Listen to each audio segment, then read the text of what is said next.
Now to the deal the White House announced with Tehran to move 5 Americans from prison and house arrest in exchange. Sources tell NBC News the White House has agreed to free up $6 billion in Iranian government assets that will be used for humanitarian purposes. That money had been held up under U.S. sanctions. Let's bring in National Security Council Coordinator for Strategic Communications at the White House, Rear Admiral John Kirby. Admiral, tell us about this deal.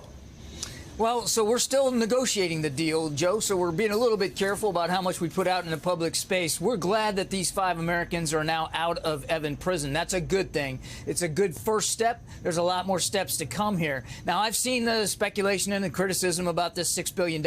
I think you characterized it exactly right, and I think it's important to remember, again, without getting too far ahead of where we are in the negotiating process, that what we're talking about here are Iranian funds that were in a South Korean account that they couldn't access for a lot of technical reasons. This was an account set up by the previous administration. They did it with South Korea and 7 other countries under what's called a significant reduction exception program. It was a way to discourage countries from importing Iranian oil. Now, the Iranians couldn't get that account unfrozen. They couldn't get access to that money. So what we're talking about doing is moving that account to a country like Qatar where they can get access to it, but only for discrete, limited, and narrow humanitarian purposes. And the United States and Qatar and aid organizations will have the right to veto any withdrawal requests to make sure that it's going to the Iranian people and not to the regime. The regime won't get a dime of this. It's all designed for food, medicine, medical equipment for the Iranian people.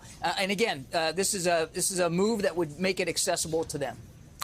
Admiral, good morning. It's Jonathan. There's certainly been some pushback, though, that there's a sense this could be incentivizing, hostage taking like this. But if respond to that, if you will. But more than that, what is the level of concern there in the administration?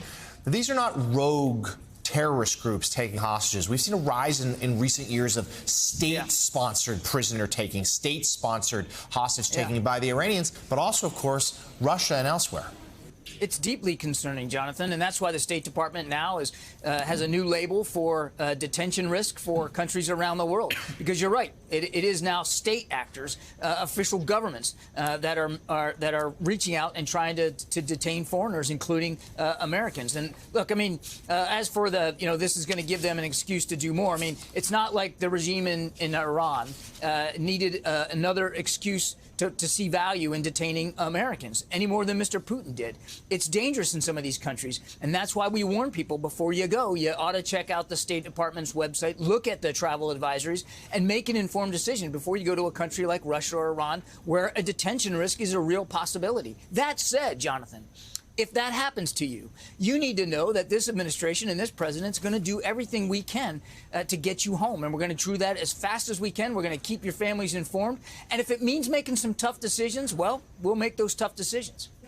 So, Admiral, you mentioned Vladimir Putin of Russia, and the Kremlin has suggested that he is considering attending next month's G20 meeting, which is, of course, in India. It's being held in New Delhi. President Biden will be in attendance there as well. This would be, if Putin were to go, the first international gathering with Western nations since the invasion of Ukraine. What is your response to this? And if Putin does go, how would you guys handle it? Well, first of all, it would be up to Mr. Putin to decide whether he's going to leave his country. He hasn't done so yet for any major international venues like the G20. We'll see if it actually pans out. What we're going to do is stay focused on the G20 agenda, and part of that agenda is going to be a strong pushback on what Mr. Putin continues to do in Ukraine. I mean, we saw that the last G20, the last G7, a lot of countries around the world, the international community, deeply concerned about what Mr. Putin is doing and looking for ways to continue to hold him accountable. That's not going to change whether he shows up or not. Admiral, help me out here. What's the strategy on China? I was just complimenting the White House for doing what every White House this century has said they were going to do and have a pivot toward Asia and defensively from Guam all the way down to Australia through Japan. I mean, Philippines, it's amazing what we're doing strategically there. At the same time, a relationship with China is extraordinarily important. And every time it seems like we're starting to get there, there'll be a spy balloon or we'll have our defense heads call off a meeting in part because we've sanctioned the head of their defense. And then the president threw sanctions on. Of course, Republicans say it's not enough, but there seems to be a lot of back and forth. How do we get this relationship on the road and moving forward again?